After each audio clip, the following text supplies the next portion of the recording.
আজকে আমি বাড়িতে হোমমেড সেরেল্যাক্স বানিয়ে দেখাবো। আপনারা সম্পূর্ণ ভিডিওটা দেখবেন, অবশ্যই আপনাদের ভালো লাগবে।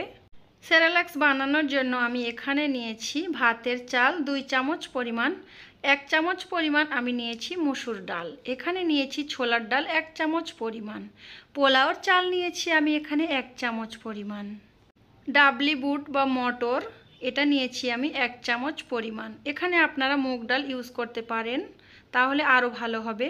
তো এখানে আমি আরও একটা ডাল নিয়েছি, ছোলার ডালের মতো একটু ছোট, ওটা অন্য ডাল বলে, নামটা আমি ভুলে গেছি। 1 চামচ পরিমাণ বাদাম নিয়েছি আর 1 চামচ পরিমাণ আমি কাজু বাদাম নিয়েছি। তো বাদামের ব্যবহারটা পরে বলছি আমি। আর এখানে আমি 1 চামচ সাবু নিয়েছি।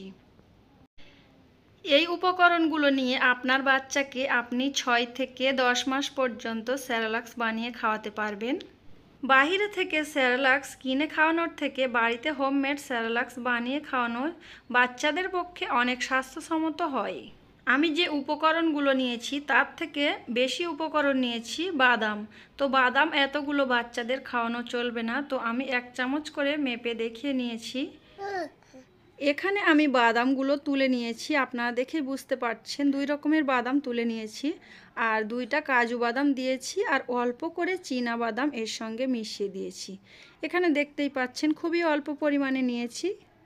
বাদাম বেশি খাওয়ালে বাচ্চাদের পেটের সমস্যা হয়, আর আপনারা চাইলে বাদামটা আলাদা পেস্ট করে আলাদা করে খাওয়াতে পারেন, সেটা খুবই অল্প পরিমাণে খাওয়াতে হবে।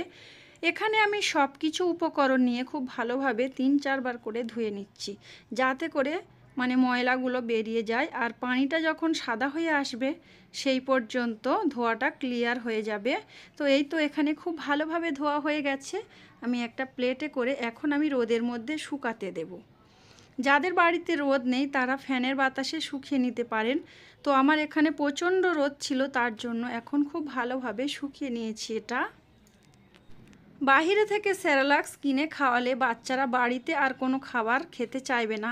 তার জন্য সবসময় চেষ্টা করবেন আপনারা বাড়িতে যাতে করে বাচ্চারা সেরেল্যাক্স খায়, তো সেই সেরেল্যাক্স বানিয়ে দেওয়ার চেষ্টা করবেন আপনারা। তো এখানে দেখতেই পাচ্ছেন খুব সুন্দর করে এটা শুকিয়ে নিয়েছি। আর চুলাতে আর সেঁকে নিতে হবে না, ভেজেও নিতে হবে না, এতটা পরিমাণ শুকনো হয়েছে। আর সব কিছু উপকরণ ধুয়েছি, কিন্তু আমি সাবুটা ধুয়ে নেইনি। এখানে আমি সাবুটা এখন মিশিয়ে দিচ্ছি। আর এখন আমি এই পর্যায়ে একটা ব্লেন্ডার নিয়েছি, এখন আমি ব্লেন্ডারের মধ্যে দিয়ে দিচ্ছি। যাদের কাছে ব্লেন্ডার অ্যাভেলেবেল নেই তারা শিলপাটায় বেটেও নিতে পারেন। এখানে দেখতেই পাচ্ছেন ব্লেন্ড করা হয়ে গেছে। খুব পাউডার করে পেস্ট করলে হবে না, এটা একটু দানা দানা ভাব রাখলে ভালো হয়, এতে করে বাচ্চার খেতে সুবিধা হবে। ডাক্তাররা সব সময় বলে কিন্তু একটু দানা দানা জাতীয় খাবার খাওয়াতে। আপনারা চাইলে এটাকে চালুনি দিয়ে চেলেও নিতে পারেন। তো আমি এখানে চালুনি দিয়ে চেলে নেইনি, কারণ আমার পেস্টটা খুব সুন্দর হয়েছে, তার জন্য। আমি একটা বাটিতে পরিবেশন করে আপনাদেরকে দেখাচ্ছি হোমমেড সেরেল্যাক্সটা কেমন হয়েছে। আমার রাহাত বাবুর 6 মাস কমপ্লিট হয়ে গিয়েছে, তার জন্য এই হোমমেড সেরেল্যাক্স বানিয়ে ফেলেছি আমি। আপনার বাচ্চা যদি বাহিরের ফর্মুলা দুধ খেয়ে থাকে তাহলে আপনার বাচ্চার জন্য এভাবে হোমমেড সেরেল্যাক্স বানিয়ে খাওয়াতে পারেন। সেরেল্যাক্স কিভাবে রান্না করে খাওয়ায় সেটা আমি পরের ভিডিওতে আপনাদের সঙ্গে শেয়ার করব।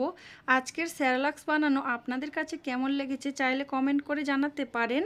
যদি ভালো লাগে তাহলে ভিডিওটিতে একটি লাইক দিয়ে চ্যানেলটি সাবস্ক্রাইব করে চ্যানেলের সঙ্গেই থাকবেন।